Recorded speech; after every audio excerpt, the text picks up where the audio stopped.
ഇപ്പം ഇടതുമുന്നണിയെ സംബന്ധിച്ച് ഒരു വലിയ പ്രതിസന്ധി നമ്മൾ ഇതിന് മുൻപ് ചർച്ച ചെയ്തത് PM ശ്രീയുമായിട്ടൊക്കെ ബന്ധപ്പെട്ട് ആ സമയത്തായിരുന്നു. ഒരു പക്ഷേ മുന്നണിയൊക്കെ വിട്ടുപോയേക്കാം CPI. ആ രീതിയിൽ ചർച്ചകളൊക്കെ നടന്നു. അത്രയും കടുത്ത നിലപാടാണ് CPI സ്വീകരിച്ചത്. പിന്നീടാണ് ഒപ്പിട്ടതിൽ നിന്നും പിന്മാറാനൊക്കെ സർക്കാർ തീരുമാനിക്കുന്നതും അത്രയും സമ്മർദ്ദമൊക്കെ ചെലുത്തിയിരുന്നു CPI. അതിനുശേഷം രണ്ടുപേരും ഒക്കെ ഒന്നിച്ച് പോയി തിരഞ്ഞെടുപ്പിനെ നേരിട്ടു. അതിന് പിന്നാലെ ഇപ്പോൾ ഇടതുമുന്നണിയെ പ്രതിസന്ധിയിലാക്കുന്ന ഒരു കാര്യമെന്ന് പറയുന്നത് ഈ പ്രതിപക്ഷ ഉപനേതാവുമായി ബന്ധപ്പെട്ടുകൊണ്ടുള്ള ചർച്ചകളും വിവാദങ്ങളുമാണ്. അപ്പോൾ അതിലേക്കാണ് നമ്മൾ ഇനി പോകുന്നത്. പ്രതിപക്ഷ ഉപനേതാവ് പദവിയെ ചൊല്ലി ഇടതുമുന്നണിയിൽ പ്രതിസന്ധി രൂക്ഷമായി തന്നെ തുടരുകയാണ്. CPIയുടെ കടുംപിടുത്തത്തിന് വഴങ്ങേണ്ട എന്നാണ് CPIMന്റെ നിലവിലെ തീരുമാനം. ഉഭയകക്ഷി ചർച്ചയിലൂടെയോ മുന്നണി യോഗത്തിലൂടെയോ ഒക്കെ അനുനയിപ്പിക്കാമെന്നാണ് ധാരണ. ബിനോയ് വിശ്വത്തിന്റെ പരസ്യ പ്രസ്താവനകളിലും CPIMന് അമർഷമുണ്ട്. അതേസമയം വിട്ടുവീഴ്ച വേണ്ട എന്നൊരു കടുത്ത നിലപാട് CPIM തുടരുന്നു. കൂടുതൽ കാര്യങ്ങൾ നമുക്ക് അർജുനോട് ചോദിക്കാം. അർജുൻ നമുക്കിപ്പോൾ തത്സമയം ചേർന്നുണ്ട് തിരുവനന്തപുരത്ത് നിന്ന്. Arjun, good morning. ഈ പ്രതിപക്ഷ ഉപനേതാവ് പദവി ഇടതുമുന്നണിയെ സത്യം പറഞ്ഞാൽ വല്ലാണ്ട് കുഴയ്ക്കുന്നുണ്ട്. ഇപ്പം ഇന്നലത്തെ CPIയുടെ സെക്രട്ടേറിയറ്റിലാണെങ്കിലും ഉന്നയിച്ച ആവശ്യത്തിൽ നിന്നും പിന്നോട്ട് പോകേണ്ടതില്ല എന്നൊരു വികാരമാണ് ഉണ്ടായിരിക്കുന്നത്. മാത്രമല്ല ഈ കാര്യങ്ങൾ ഇപ്പോഴും വളരെ ക്ലിയർ ആയിട്ട് ഇത് ഞങ്ങൾക്ക് അവകാശപ്പെടാൻ ഞങ്ങൾക്ക് വേണം എന്നുള്ളൊരു നിലപാട് CPI മാധ്യമങ്ങളോടടക്കം പറയുന്നുണ്ട്. അതർ സൈഡ് നമ്മൾ മറ്റു വശം നോക്കുകയാണെങ്കിൽ CPM അങ്ങനെയല്ല, ഇത് ഞങ്ങളുടെ കൈവശമുള്ളതാണ്, VSന്റെ കാലം തൊട്ടേ അത് ഞങ്ങൾ തന്നെ കൊണ്ടു നടക്കുന്ന കാര്യം, അതിൽ പെട്ടെന്നൊരു മാറ്റത്തിന് തയ്യാറല്ല എന്ന് പറയുന്നു. അങ്ങനെ രണ്ടുപേരും രണ്ട് നിലപാടിൽ തുടർന്ന് പോകുന്നു. ഇതിലിപ്പം അർജുൻ, സഭയിലൊക്കെ നമുക്കറിയാവുന്ന പോലെ 102 എന്ന് പറയുന്ന ഒരു വമ്പൻ ഭൂരിപക്ഷത്തിലാണ് ഒരു സർക്കാർ രൂപീകരിച്ച സർക്കാർ കേരളം ഭരിച്ചുകൊണ്ട് മുന്നോട്ട് പോകുന്നത്. ഇപ്പുറത്തെ സൈഡിൽ 35 പേരാണ് ഉള്ളത്.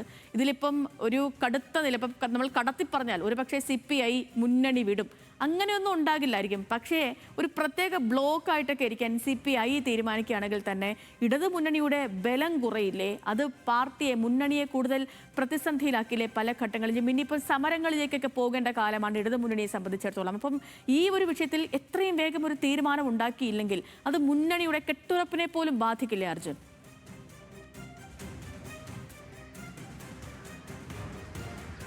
Sethu, good morning. മുന്നണിയുടെ കെട്ടുറപ്പിനെ ബാധിക്കും എന്നുള്ള കാര്യത്തിൽ ഒരു സംശയവുമില്ല. വലിയ തിരിച്ചടി നേരിട്ട് അതിൽ നിന്ന് എങ്ങനെ മുന്നോട്ട് വരാം, എങ്ങനെ തെറ്റുകൾ തിരുത്തി ജനപിന്തുണ വീണ്ടും ആർജിക്കാം എന്നുള്ള പരിശോധനയിലാണ് CPMും CPIയും ഒക്കെ.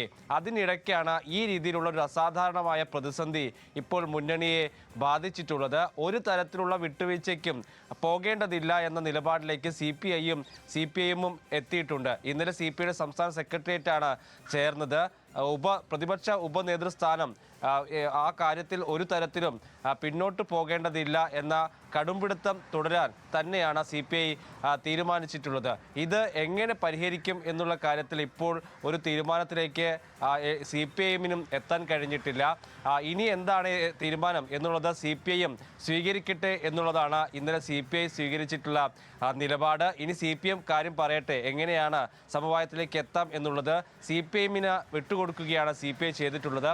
അത് ഏതെങ്കിലും തരത്തിൽ വിട്ടുവീഴ്ച ചെയ്തിട്ടാകരുത് എന്നുള്ള പൊതു അഭിപ്രായം സെക്രട്ടേറിയറ്റിൽ ഉയർന്നു കഴിയുകയും ചെയ്തു. ഇന്ന് CPIമിൻ്റെ സംസ്ഥാന നേതൃയോഗങ്ങൾക്ക് തുടക്കമാവുകയാണ്. തെരഞ്ഞെടുപ്പിലെ തിരിച്ചടി ചർച്ച ചെയ്യാൻ വേണ്ടി ബ്രാഞ്ച് തൊട്ട് നടത്തിയിട്ടുള്ള യോഗങ്ങളിൽ നിന്നുള്ള റിപ്പോർട്ടുകളുടെയൊക്കെ പരിശോധനകളും തെറ്റുതിരുത്തൽ നടപടികളും ഒക്കെയാണ് ഈ യോഗത്തിൻ്റെ പ്രധാനപ്പെട്ട അജണ്ട. പക്ഷേ അസാധാരണമായ പ്രതിസന്ധി ഈ പ്രതിപക്ഷ ഉപനേതൃസ്ഥാനത്തെ ചൊല്ലി CPIമിൻ്റെ മുന്നിലുണ്ട്. സ്വാഭാവികമായും ആ വിഷയത്തിൽ എങ്ങനെ ആ വിഷയം പരിഹരിക്കാം എന്നുള്ള കാര്യം ഈ നേതൃയോഗത്തിൽ ചർച്ച ചെയ്യും എന്ന് തന്നെയാണ് മനസ്സിലാക്കുന്നത്. CPIമിൻ്റെ ജനറൽ സെക്രട്ടറി അടക്കമുള്ള നേതാക്കൾ ഈ യോഗത്തിൽ പങ്കെടുക്കുന്നുണ്ട്. അതുകൊണ്ട് ഒരു പരിഹാര ഫോർമുല മുന്നോട്ട് വെച്ചുകൊണ്ട് CPIയെ വീണ്ടും ഒരു ഉഭയകക്ഷി ചർച്ചയ്ക്ക് വിളിച്ച് ഈ പ്രശ്നം പരിഹരിക്കാം എന്നുള്ളതാണ് CPIM കരുതുന്നത്. അത് വിട്ടുകൊടുത്തിട്ടായിരിക്കില്ല എന്നുള്ള നിലപാട് തന്നെയാണ് CPIമിൻ്റെ സംസ്ഥാന നേതൃത്വത്തിന് ഉള്ളത്. എന്ന് മാത്രമല്ല, ഒരു പക്ഷേ ഈ CPIയുടെ ദേശീയ തലത്തിലെ നേതാക്കൾ തമ്മിൽ ഒരു ആശയവിനിമയം നടത്തി ഇത് പരിഹരിക്കാനുള്ള ശ്രമങ്ങളും ഉണ്ടാകും. അതും കഴിഞ്ഞിട്ടും പരിഹരിക്കപ്പെട്ടിട്ടില്ലെങ്കിൽ ഇടതുമുന്നണി യോഗത്തിൽ ചർച്ച ചെയ്യാനുള്ള തീരുമാനത്തിലേക്കായിരിക്കും CPM പോവുക. ഓക്കെ, ശരി. അങ്ങനെ ഈ പ്രതിപക്ഷ ഉപനേതാവ് പദവിയുമായി ബന്ധപ്പെട്ടുള്ള ചർച്ചകളൊക്കെ അല്ലെങ്കിൽ തർക്കങ്ങൾ, വിവാദങ്ങളൊക്കെ ഇടതുമുന്നണിയുടെ കെട്ടുറപ്പിനെ പോലും ബാധിക്കുന്ന രീതിയിലേക്കൊക്കെ എത്തിയിരിക്കുന്നു എന്ന് സാരം.